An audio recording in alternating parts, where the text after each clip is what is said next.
It's the week of January 4th, 2022. My name is Melanie. And I am Valentina. Welcome to your first Winter's Well news of the new year. We hope you had a wonderful break.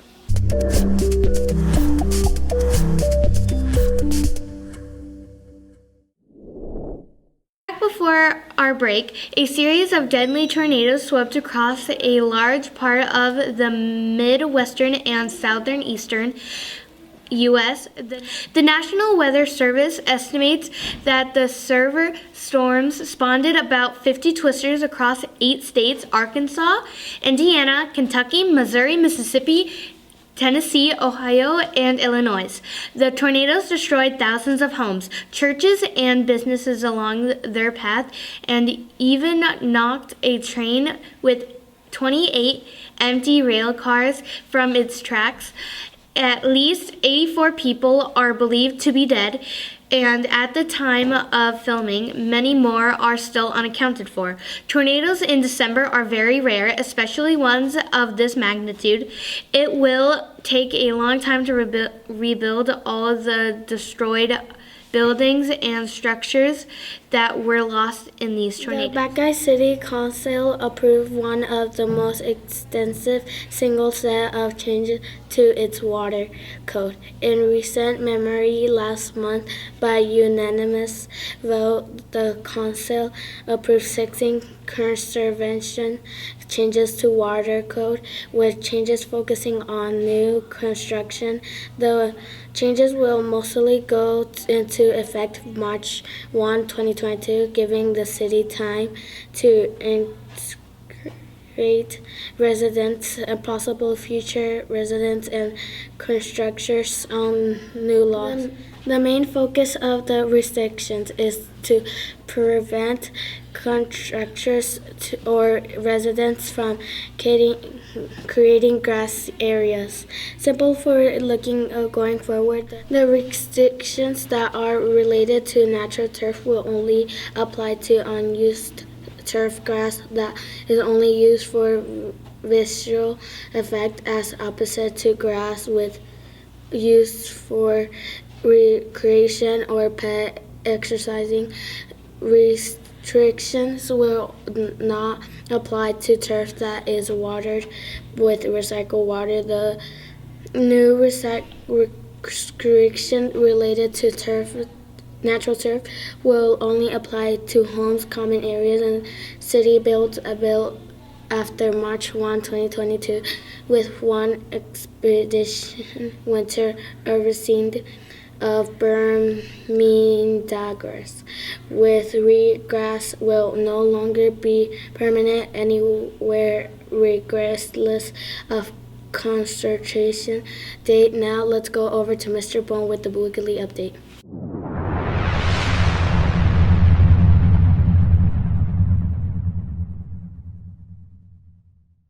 Hello, Winners Well. This is Mr. Bourne, and the theme is new. So happy New Year to you, and we are starting a new quarter. So you're going to be in a new specials rotation starting today, and our 4th grade students have moved into our new 200 building, and the new playgrounds should be up and running. And so I feel fresh. I hope everybody had a great winter break, and hope everybody got some rest and some family time in, and just ready for a new attitude and a new outlook, looking for success and looking for a great new year. Thanks, Winners Well. Thanks, Mr. Bourne. Let's go over to Mrs. Williams with the Counseling Corner.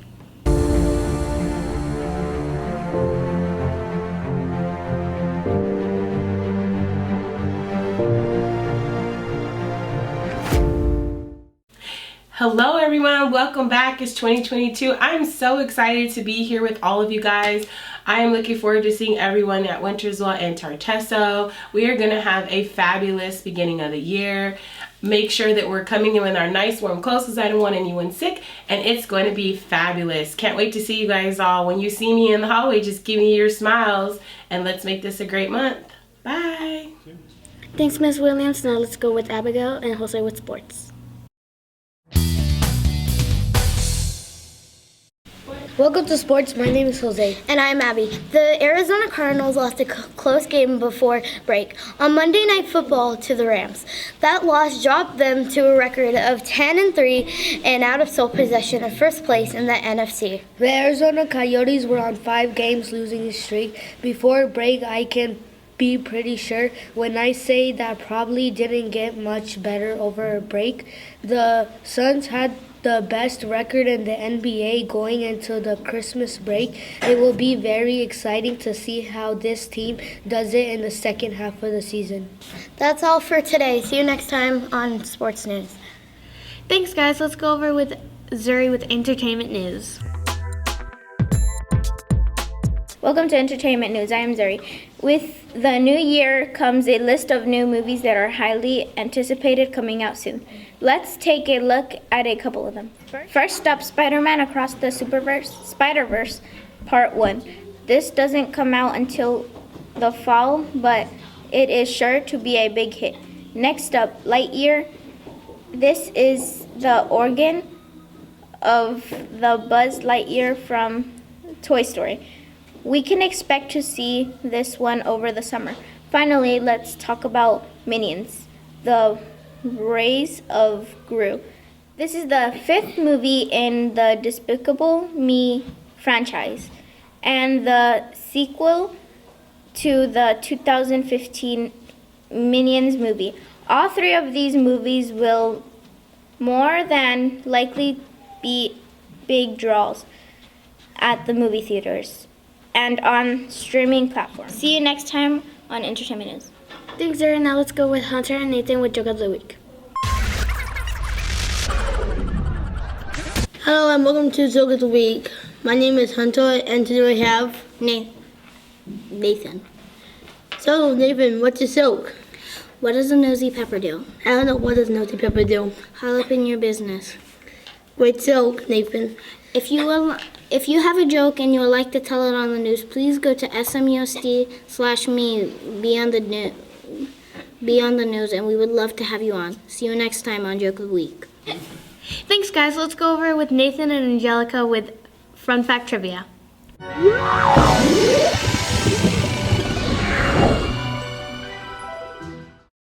Hello, welcome to Fun Fact Trivia. My name is Nathan. And I am Angelica. Did you know today, January 4th, is National Trivia Day? The word trivia is a plural form of trivium. In ancient times, the term trivia was approached to mean something very new. College students in the 1960s, along with others, began to informally trade questions and answer about the pop culture of their youth. Your question today is, what year did the famous trivia game show Jeopardy first air on TV? Is it A, 1964? Or is it B, 1976? Or is it C, 1981? You have 10 seconds to make your decision.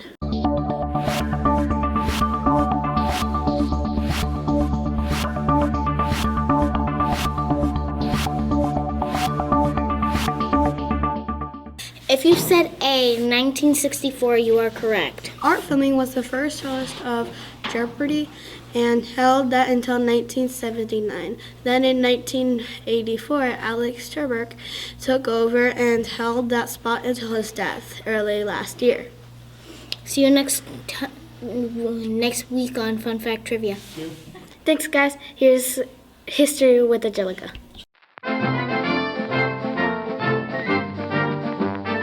Hello and welcome to This Week in History. I am Angelica. On January 4th, 1996, General Motors announced at the Great Los Angeles Auto Show it will be built an electric car named the EV1 to be launched in the fall of that year.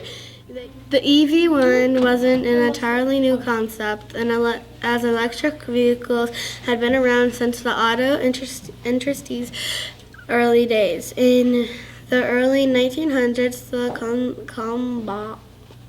Columbia Runabout which could travel 40 miles on a single electric charge at speed of 15 miles per hour, was a bestseller when it debuted in 1996. The EV1 was made available to customers in just two states, Arizona and California, and for leased only, as GM concerned the development of electric vehicles technology to be ongoing. During its years in production from 1996 to 1999, around 2,500 EV1s were predicted in total.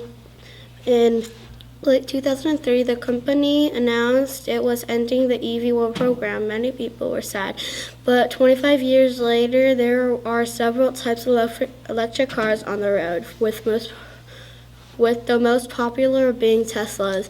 See you next time on This Week in History. Bye. Thanks, Angelica. Let's go over with Zuri and Cora with Science Time.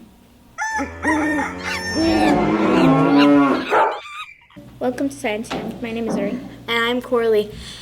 New research on dinosaur footprints unearthed in Spain adds to growing evidence that dinosaur that was genetically similar to the Tyrannosaurus rex was extremely agile. The Tyrannosaurus rex was a very large meat-eating dinosaur that was not agile. The findings were published on December 9th in Scientific Reports, which covers natural sciences. The finding announced the existence of sets of fossilized dinosaur footprints that prove the dinosaur could move quickly. The footprints join other sets found in Utah and Texas. One of the sets there shows dinosaurs running at the speed of over 30 miles per hour. The Spanish footprints showed speeds of nearly 28 miles per hour. To figure out the running speed, scientists measured the length of the footprints and the considered height of the place where the dinosaur's legs met the body or the hips. They also needed to consider the distance between one footprint and another on the same foot. They are like the famed Velociraptor, a dinosaur seen in many famous movies. See you next time with more Science Time. Thanks, I'll see you, Destiny, with the Word of the Week.